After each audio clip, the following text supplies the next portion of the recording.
So last video we installed this cluster right here, and now we need to program it. As you can see, it's showing no miles on it, and it's got a bunch of lights on right there. It's got a bunch of lights on. So basically, either you're gonna have to pay somebody or take it to the dealership, or if you got access to the GM programming, then you can program it. But basically, we got it pulled up over here. We're gonna go here on next, replace and reprogram. And I'm pretty sure you can buy an access for like a 1-day programming, but if you don't have the scan tool, then it doesn't matter if you buy the 1 day for programming or one program, I guess, per day. If you don't have the scan tool or anything to program with, then you won't be able to program it anyways. So from here, we just gotta wait. And before you start any of this, make sure you have a battery maintainer and everything. That way your battery doesn't go dead when you're trying to program a module. And from here, we're gonna come down here to, if I can find it, right here, instrument panel cluster module, right there. So we're gonna do the graphics first. This one takes a while to do.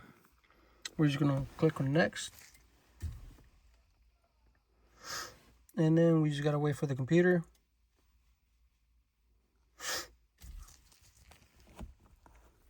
Okay, so let's try this again, I suppose.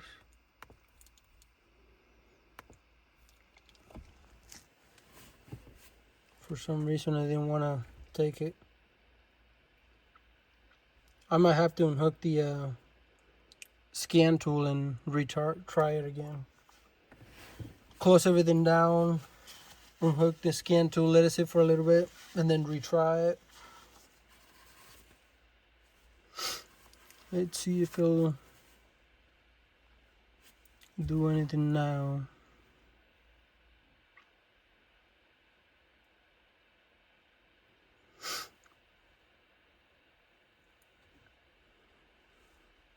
So let's do it again, right there.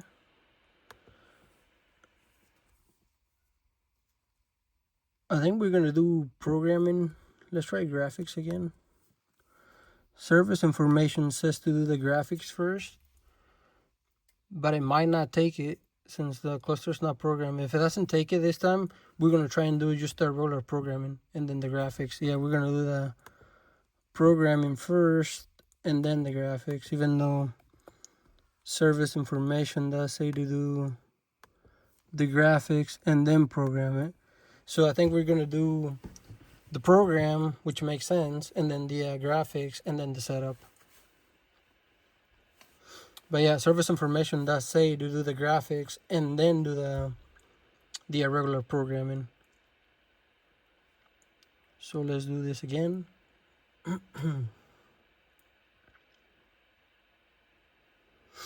You just gotta be patient with it.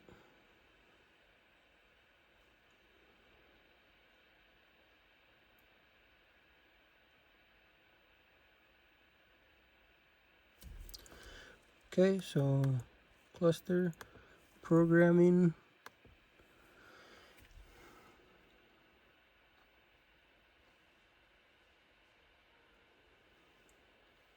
So let's see what it says.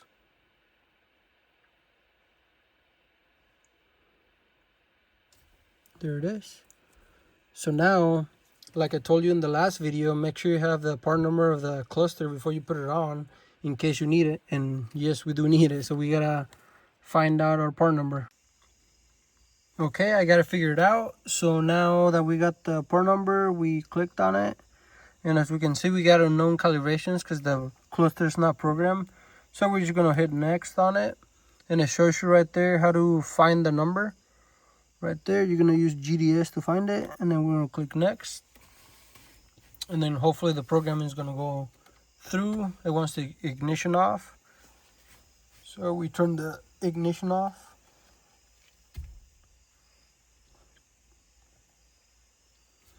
So okay, successful. Finish, and hopefully it's gonna program.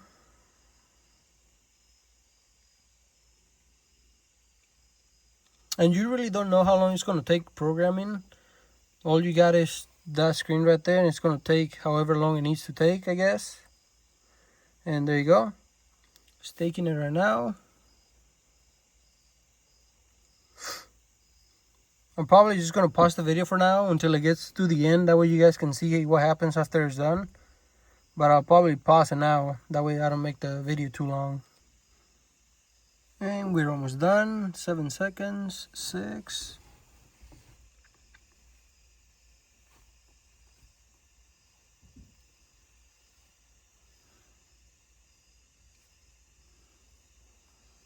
Two seconds. 1. And then it's going to start processing the update.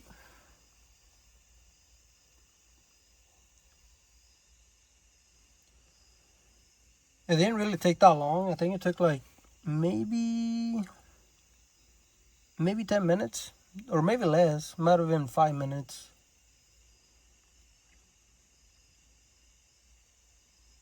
From here, we just gotta wait for the update to complete. And there you go.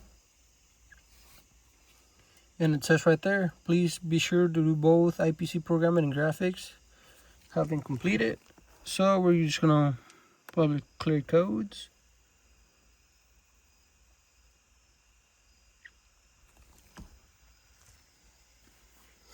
And then once it's done, I'm gonna turn the ignition on.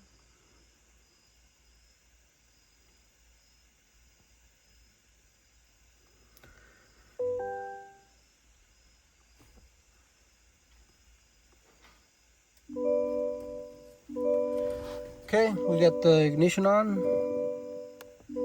We're gonna click on proceed with same VIN right here. As we can see, now that we got one programming done, we got more lights on. We're gonna get like every single light on basically. So we go to instrument cluster again. The graphics one, I'm pretty sure it takes way longer than the last one, but we'll see how long it takes, I guess. I'll start a timer just to time it and see how long it takes, basically. That way you guys don't have to watch like 20 minutes of programming.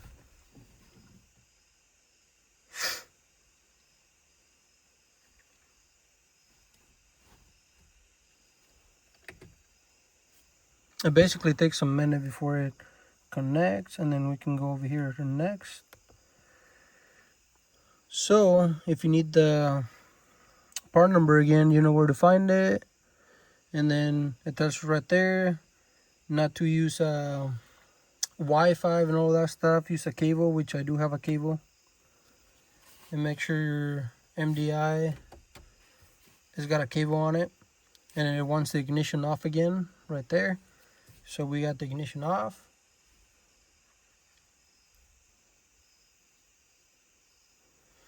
And then hopefully we're gonna get like an okay screen here, and then it's gonna start programming, or maybe not. Maybe it's gonna start just programming. Okay, we got the screen right there. So ignition off.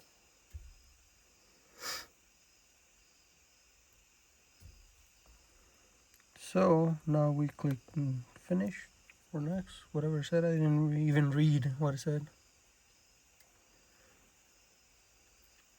So from here, it's gonna start the programming, I believe.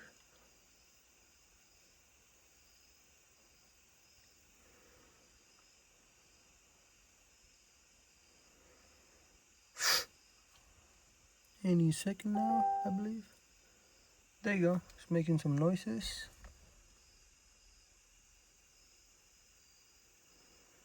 Okay, it started downloading. Yeah, it looks like this one's gonna take quite a bit of time. Look at that. So I'm probably gonna pause the video for now and then wait until it gets done, I guess, and let you guys how long it took. While programming, you are gonna get a screen like this, so don't be scared if you get a screen like that. It even says right there, do not shut down tech line, that it's just doing its normal stuff. and then still programming. And then, like I said, make sure you still have your battery maintainer over there. As you can see, I got one over there, right there. That way your battery doesn't go down and everything just dies, and then your programming fails and everything. So make sure you got a battery charger or maintainer on it. And then I'll be back with you guys when it gets closer to being done. And right there it shows basically 39 minutes, basically. So I'll let you guys know for sure how long it took, and we'll go from there. So there you go. We're pretty close now. We got 7 seconds, 6. Almost done. And it basically took about 35 minutes. So yeah, for sure make sure you have a battery maintainer or a charger. That way you maintain your battery while you're doing this.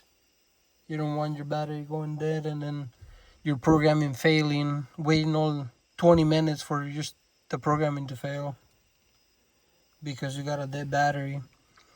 But let's see what happens when it's done. After this, let's see. So I did the programming. So now we're doing the graphics. And then after this, we're going to do the setup. So there you go. Okay, that was long. So we're going to clear the codes. And then we're going to do the setup here quick.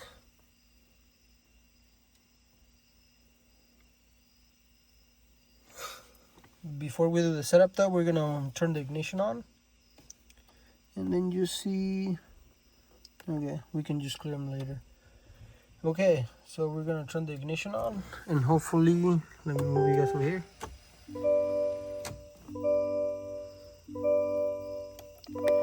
Okay, we need to do the setup. Okay, let's do the setup on it. So we got the new one programmed and everything. Now everything works fine on it. I did lose some of the footage in here, so I might not be able to show you everything, but I'm going to piece together what I got. Hopefully that's enough so you guys see what I did. But I can kind of run you through it again just a little bit, but I'm not going to program it again because I can't really do it anymore because it's already programmed. But here you go. Let me turn the key on.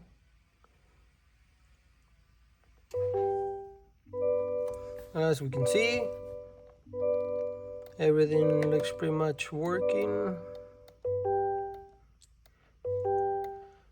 Brake pack live. So that right there, you are gonna have to drive it, and then that's stored like in the BCM.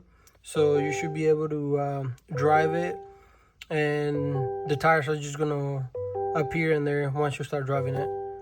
And as you can see, we got no lights on, no messages. And then you can scroll through the cluster, go here, and now it's working fine. We don't have any codes anymore, and then no lines in the middle of the cluster, and it's not blanking out or nothing. It's working fine. And then now if we move on over here, basically I did have a little bit of trouble programming what I did. So what I did to get it to go, it tells you service information says to do the graphics first, the graphics programming. That did not work for me.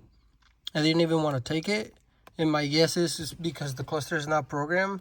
So I ended up programming it first, then doing the setup, and then doing the graphics programming last, and that's how I got it to go.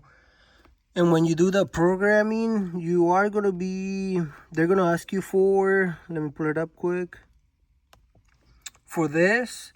So before you start programming or anything, just go in here, find your, it'd be boot software part number 1, that one right there. That's the number you're going to need because it's going to ask you for it. There's like 4 different numbers in there, if I remember right. 4 or 5, something like that. So just go in here and find your right part number, and I'll show you guys how to do it. So you are going to need GDS for this.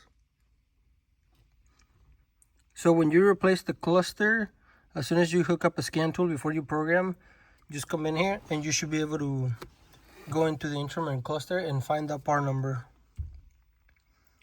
And I'll show you guys how to get there. So right there. And then we're gonna find instrument cluster right there, P16.